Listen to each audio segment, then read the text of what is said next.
Are you missing out on $1,075.16 a month?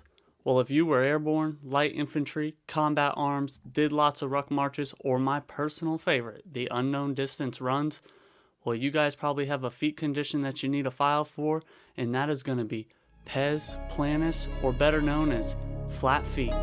Let's get into it.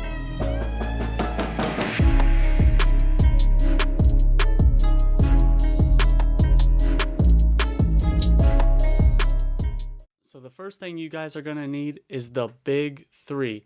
You will need a current diagnosis, an in-service event, and a medical nexus linking that event to your military service. With that being said, if you have been out for less than a year, this should be pretty easy to file for as long as you made sure to gather your medical evidence before you left service. However, if y'all have been out for longer than a year, I'm going to run you through what the 38 CFR Chapter 1 Part 4 states about a foot injury and what you can claim. If you're looking at filing for flat feet, or better known in the medical world as Pes Planus, there is a sweet percentage yield for the highest rating of that VA disability claim. So let's get into how the VA is going to rate and look at your flat foot acquired. So with flat feet, there are 4 categories under the rating code 5276 that can be found, as I previously stated, 38 CFR Chapter 1 Part 4. You have a mild, a moderate, a severe, and a pronounced.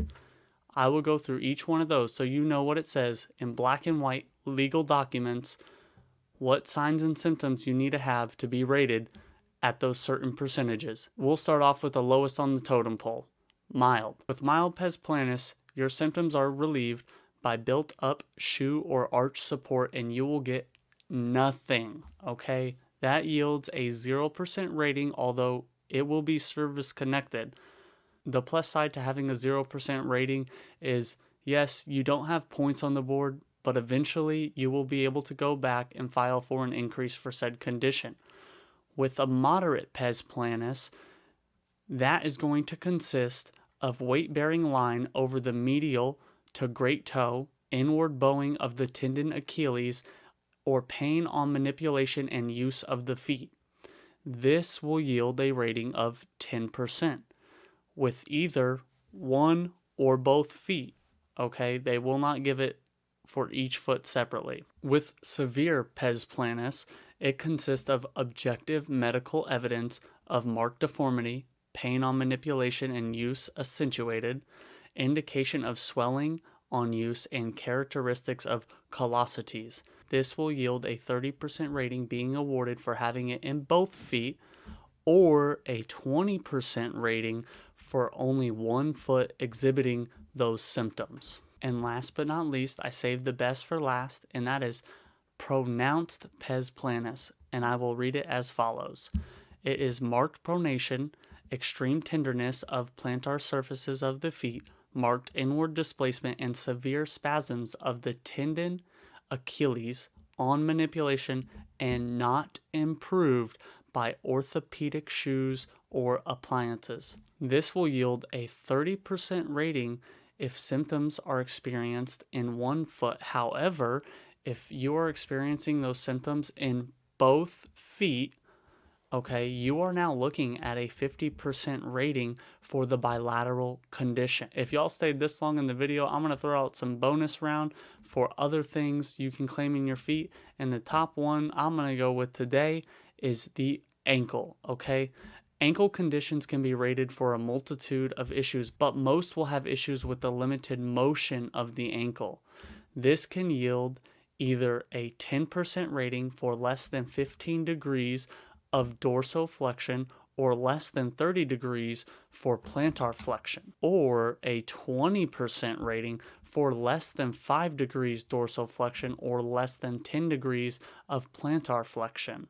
And yes, each ankle can be rated separately. For example, if you end up with a rating of 50% for Pes Planus bilateral, because that's what qualifies for the 50%, the highest schedule of ratings for said condition, and you end up with a 20% rating for your left ankle and a 20% rating for your right ankle, you have now moved the needle considerably as far as your VA claim goes, because with a 50 and a 20% on each ankle, you are looking at a real percentage of 70%, and you will be paid out at the 70% rate. That's going to give you a total of $1,716.28 at a 70% rating, all off your feet.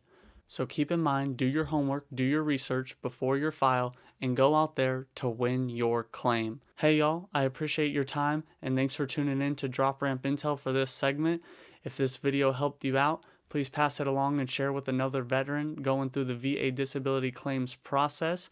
If you would, please hit that like button and subscribe. It'll help push this content out to other veterans looking to file for their claims. And other than that, ramp up, Redcon 1, we rollin' out.